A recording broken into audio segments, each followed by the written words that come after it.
आइए देखते हैं, कह रहा है कि वह न्यूनतम पूर्णांक क्या होगा जिसे यदि 6:7 6 संबंध 7 अनुपात के दोनों अंकों से घटाया जाए तो परिणामी 16:21 से कम अनुपात में आए। 16:21 से कम अनुपात में आए कहने का मतलब है, अगर आप इसको 6/7 इसमें से -x और हल करेंगे 16/21 तो थोड़ा सा लेंदी जाएगा। आप कुछ मत करिए, आप करिए इसका इसमें देखिएगा 6:7 है और 16:21 है। आप इसका अंतर लिखिए, इसका अंतर हो जाएगा 5 और इसका क्रॉस मल्टीप्लाई कर दीजिए ऐसे। बस गुणा करना है, 6 का में 6, 6 गुना के 12 और ये हो जाएगा 16×7 112। ठीक है, अब इसका जो अंतर होगा 6 में से 2 जाओ 4, 2 में से 1 जाओ 1, 14, 14/5 भाग देंगे इसको तो 5 गुना के 10, 5/40, 2.8 होगा। एक से कम यानी कि अप्रोक्स में कौन है, यानी कि 3 है, यानी कि ऑप्शन नंबर 3 आपका राइट आंसर होगा। नेक्स्ट सवाल देखते हैं, कह रहा है कि प्रीति ने राधिका से 7500 रुपये उधार लिए और साधारण ब्याज दिया। 2 वर्ष के बाद राधिका ने जो उधार प्रीति को दिया था उसमें से 600 रुपया उसे अधिक मिले, तो ब्याज की दर कितने % वार्षिक है। अभी कह रहा है कि 600 रुपया अधिक मिले, इसका मतलब ब्याज ही तो मिला है उसे, और ब्याज मिला है इसका मतलब 600 रुपया ब्याज हो गया। और आपसे पूछ रहा है दर, तो ब्याज गुणे 100 होता है और मूलधन गुणे समय होता है। तो मूलधन आपका 7500 है और समय आपका कितने वर्ष के लिए दिया है, तो 2 वर्ष के बाद है। यहाँ से आपका रेट निकल जाएगा, यहाँ से डबल जीरो, यहाँ से 25 यहाँ 75, 25 से ऊपर 100, यहाँ से हो जाएगा 2 तिहाई, 3 गुना के 6 और ये हो जाएगा 2 एकड़ में 2, यानी कि 4 बचा है। इसका मतलब 4% क्या हो जाएगा, वार्षिक हो जाएगा, यानी कि ऑप्शन नंबर आपका B is the right answer. Next सवाल दिया है, कह रहा है कि यदि किसी संख्या को 121 से विभाजित किया जाए तो शेषफल 25 आता है। यदि उसी संख्या को 11 से विभाजित किया जाए, ध्यान देना है, 11 से विभाजित किया जाए तो शेषफल कितना होगा। इस तरीके के सवाल में क्या करना है कि अगर इतना इसका इसमें भाग दिया जाए, मैं कोई संख्या निकाला जाए तो बड़ा हो जाएगा। जब आप ऐसे दिया रहे तो इसका इसमें डायरेक्ट भाग दीजिए, यानी 25 में आप 11 का भाग दीजिए, 11 गुना के 22, यहाँ से 5 में से 2 जाओ 3, यही जो होगा आपका शेषफल होगा। इसका मतलब राइट आंसर 3 यानी ऑप्शन नंबर ए।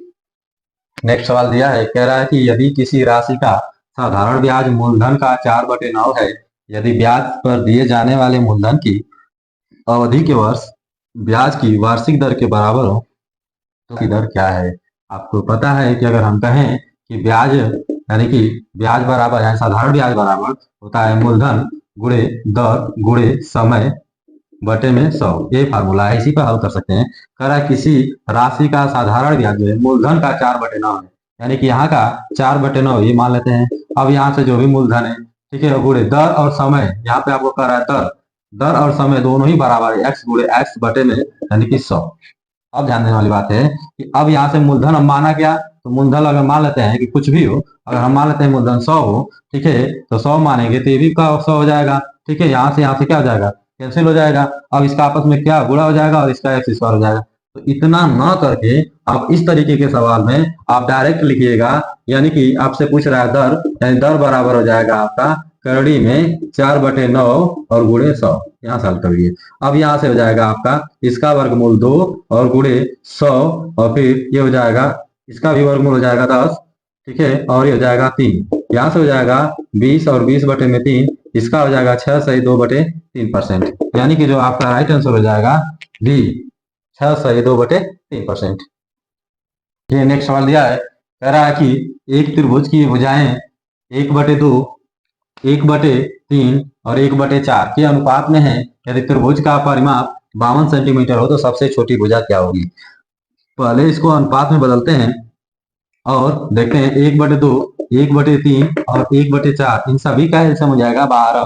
तो 12 का गुणा कर दीजिए, लसद निकालते हैं, गुणे 12 गुणे 12, यहाँ से आप काट दीजिए, 2 6 12, 3 4 12, 4 3 12, इसका मतलब 6 संबंध 4 संबंध 3, ये तीनों भुजाएं हो जाएंगी। और कह रहा है कि परिमाप क्या है 12, यानी कि 6 4 10, 10 3 13, यानी कि 13 बराबर क्या है 52, तो 1 बराबर क्या होगा 13 चौको 52, तो 1 बराबर 4, तो आपसे छोटी भुजा कर रहा है, छोटी भुजा इसमें 3 है, तो 1 बराबर 4, तो 3 बराबर है 3 गुणे 4, 3 चौको 12, यानी 12 सेंटीमीटर छोटी भुजा की लंबाई होगी, यानी ऑप्शन नंबर हो जाएगा ऑप्शन नंबर सी।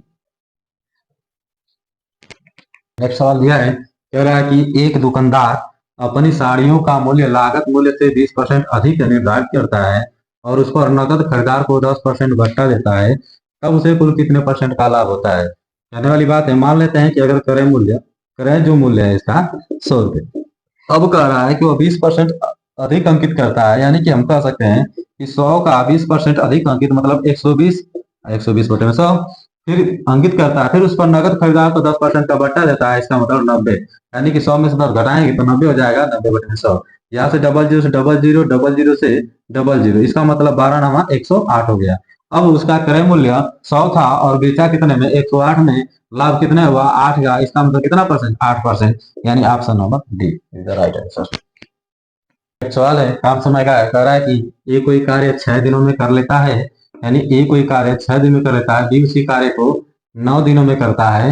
यदि दोनों मिलकर कार्य करे तो वही कार्य कितने दिन में पूरा किया जाएगा। इन दोनों का एलसीएम निकालिए, 9 6 का एलसीएम निकालेंगे तो इसका एलसीएम हो जाएगा 18, हो जाएगा 36 18, 9 दूना के 18, दोनों के मिलने की बात हो रही है, तो एक दिन में दोनों काम करेंगे, 3 2 5, करना कितना है तो 18 काम करना है, तो 18/5 भाग देंगे, हो जाएगा 5 3 15 और 5 6 30, यानी कि 3.6, यानी कि दिन में कह रहा है 3.6 दिन में, यानी कि ऑप्शन नंबर सी।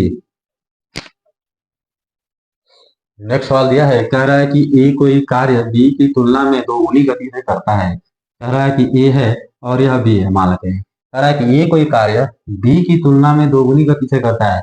अगर बी एक कोई काम करता है, मान लो एक कुर्सी बनाता है, तो ए 2 कुर्सी बनाता है। यदि दोनों मिलकर वह कार्य 12 दिनों में पूरा कर लेते हैं, दोनों मिलेंगे, इसका मतलब एक दिन का काम कितने करेंगे, 2 1 3, काम कितना करना है, कितने दिन में समाप्त करा, 12 दिन में, इसका मतलब 12 का गुणा कर दीजिए, हो जाएगा 12 3 36, 36 काम कर रहे हैं, यानी कि 36 कुर्सियां बना रहे हैं। अब ये कह रहा है कि अगर अकेला बी को उसे कितने दिन में, अकेला बी करेगा तो उसे कितने दिन में कर लेगा, यानी 36 कुर्सी बनाना है, और बी का जो कार्य है एक दिन का एक कुर्सी बनाता है, तो एक का भाग दें तो इसमें कितने दिन लगेगा, 36 दिन ही लगेगा। इसका मतलब राइट आंसर आपका हो जाएगा ऑप्शन नंबर ए, 36 दिन। नेक्स्ट सवाल दिया है, 5 वस्तुओं का बिक्री मूल्य 3 वस्तुओं के लागत मूल्य के बराबर हो तो लाभ या हानि का प्रतिशत बताइए।